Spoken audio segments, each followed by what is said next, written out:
सिया राम। स्वागत है आपका हमारे चैनल पर। आज हम आपको शनिवार की व्रत कथा सुनाते हैं। एक समय की बात है, सभी नवग्रहों सूर्य, चंद्र, मंगल, बुध, बृहस्पति, शुक्र, शनि, राहु और केतु में विवाद छिड़ गया। विवाद का कारण था कि इनमें सबसे बड़ा कौन है। कोई निर्णय ना होने पर सभी देवराज इंद्र के पास निर्णय कराने पहुँचे। इंद्र किसी एक का पक्ष नहीं ले सकते थे, इसलिए उन्होंने निर्णय देने में अपनी असमर्थता जताई। परंतु उन्होंने उन सब को पृथ्वी पर राजा विक्रमादित्य के पास जाने की सलाह दी, क्योंकि राजा विक्रमादित्य अति न्यायप्रिय थे। इंद्र ने कहा कि वे ही इसका निर्णय कर सकते हैं। इंद्र की सलाह से सभी ग्रह एक साथ राजा विक्रमादित्य के पास पहुँचे और अपने आने का कारण बताया। राजा इस समस्या से अति चिंतित हो उठे, क्योंकि वे जानते थे कि अगर उन्होंने किसी एक को बड़ा बता दिया तो बाकी ग्रह कुपित हो उठेंगी। तब राजा को एक उपाय सूझा। उन्होंने सुवर्ण, रजत, कांस्य, पीतल, सीसा, रांगा, जस्ता, अभ्रक और लोहे से 9 सिंहासन बनवाए और उन्हें इसी क्रम से रख दिया। राजा विक्रमादित्य ने उन सब से निवेदन किया कि आप सभी अपने अपने सिंहासन पर स्थान ग्रहण करें। जो भी अंतिम सिंहासन पर बैठेगा वही सबसे छोटा होगा। लोहे सिंहासन सबसे अंत में था। इसके अनुसार लोहे सिंहासन पर बैठने वाला सबसे छोटा होगा। शनिदेव सबसे अंत में लोहे के सिंहासन पर बैठे, तो इसलिए वही सबसे छोटे कहलाए।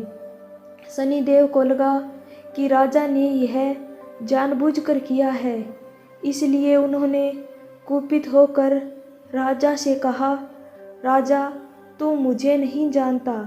सूर्य एक राशि में 1 महीना, चंद्रमा 2.25 महीना 2 दिन, मंगल 1.5 महीना, बृहस्पति 13 महीने व बुध और शुक्र 1-1 महीने विचरण करते हैं, परंतु मैं 2.5 से 2.5 या 7.5 साल तक रहता हूँ।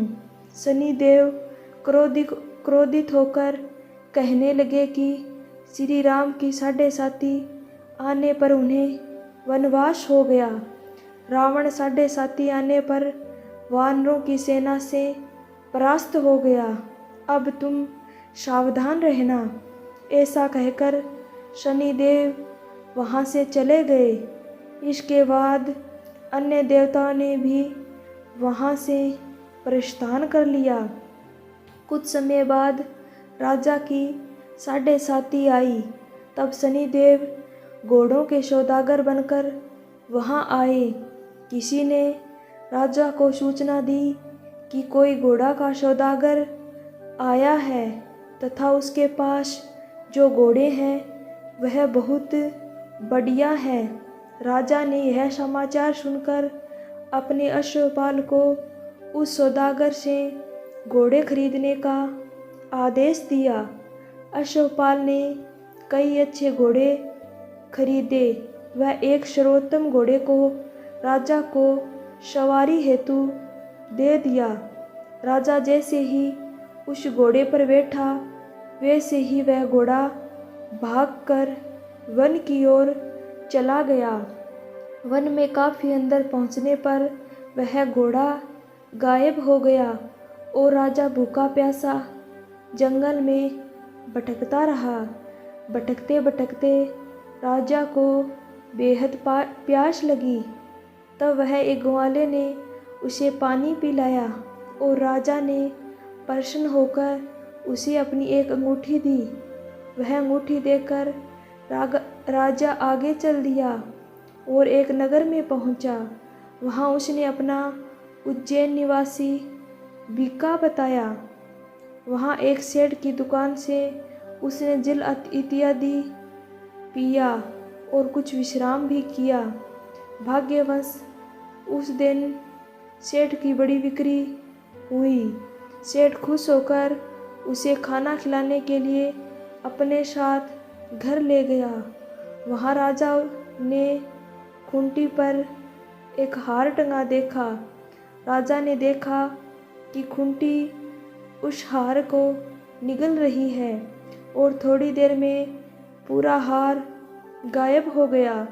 सेठ ने समझा कि बीका ने ही हार चुराया है। उसने बीका को कोतवाल के पास पकड़वा दिया। फिर राजा ने भी उसे चोर समझकर उसके हाथ पैर कटवा दिए और वह चौरसिया बन गया और नगर के बाहर उसको फेंकवा दिया गया। वहाँ से एक तेली निकल रहा था। उसे राजा पर दया आई और उसने बीका को अपनी गाड़ी में बैठा लिया। वह अपनी जीभ से बैलों को हाँकने लगा। उस काल राजा की शनि दशा समाप्त हो गई। वर्षा ऋतु आने पर राजा मल्हार गाने लगा। तब वह जिस नगर में था वहाँ की राजकुमारी मनभावनी को वह इतना भाया कि उसने मन ही मन प्रण कर लिया कि वह उस राग गाने वाले से ही विवाह करेगी। उसने दासी को राग गाने वाले को ढूंढने के लिए भेजा। दासी ने बताया कि वह एक चौरंगिया है, परंतु राजकुमारी न मानी। अगले ही दिन से राजकुमारी अनशन पर बैठ गई कि विवाह करूँगी तो उसी से। उसे सबने बहुत समझाया पर फिर भी वह नहीं मानी। राजकुमारी के पिता ने उस तेली को बुलाया और विवाह की तैयारी करने को कहा। फिर उसका विवाह राजकुमारी से कर दिया गया। एक दिन सोते हुए स्वप्न में शनिदेव ने राजा विक्रमादित्य से कहा, राजन, देखा तुमने मुझे छोटा बताकर कितना दुख झेला है। तब राजा ने उससे क्षमा मांगी और प्रार्थना की, हे शनिदेव, जैसा दुख मुझे दिया है किसी और को ना दे। शनिदेव मान गए और कहा, जो मेरी कथा और व्रत करेगा उसे कोई दुख ना होगा, तथा जो नित्य मेरा ध्यान करेगा और चींटियों को आटा डालेगा उसके सारे मनोरथ पूर्ण होंगे। साथ ही शनिदेव ने राजा को उसके हाथ पैर भी वापस दे दिए। प्रातः आँख खुलने पर राजकुमारी ने जब राजा को देखा तो वह आश्चर्यचकित रह गई। बीका ने उसे बताया कि वह उज्जैन का राजा विक्रमादित्य है। सभी अत्यंत प्रसन्न हुए। सेठ ने जब यह सुना वह पैरों पर गिरकर क्षमा मांगने लगा। राजा ने कहा कि वह तो शनिदेव का कोप था, इसमें किसी का कोई दोष नहीं है। सेठ ने फिर भी निवेदन किया कि मुझे शांति तब ही मिलेगी जब आप मेरे घर चलकर भोजन करेंगे।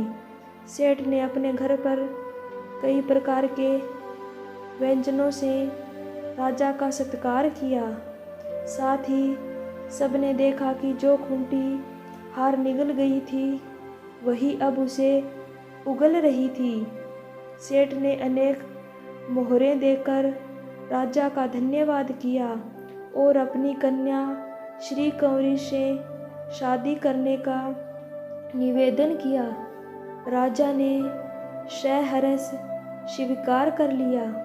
कुछ समय पश्चात राजा अपनी दोनों रानियों मनभावनी और श्री कंवरी को उज्जैनी नगरी के लिए लेकर निकल पड़े। वहाँ नगरवासियों ने सीमा पर ही उनका स्वागत किया। सारे नगर में दीपमाला हुई, सबने खुशी मनाई। राजा ने घोषणा की, मैंने शनिदेव को सबसे छोटा बताया था, जबकि असल में वही सर्वोपरि हैं। तब से सारे राज्य में शनिदेव की पूजा और कथा नियमित रूप से होने लगी। सारी प्रजा ने बहुत समय और खुशी से आनंद के साथ राजा का स्वागत किया और हंसी खुशी जीवन व्यतीत करने लगे। जो कोई शनिदेव की इस कथा को सुनता या पढ़ता है, उसके सारे दुख दूर हो जाते हैं। बोलिए शनिदेव की जय हो। आपको हमारी कथा अच्छी लगी हो तो कमेंट बॉक्स में जय शनिदेव ज़रूर लिखना। धन्यवाद।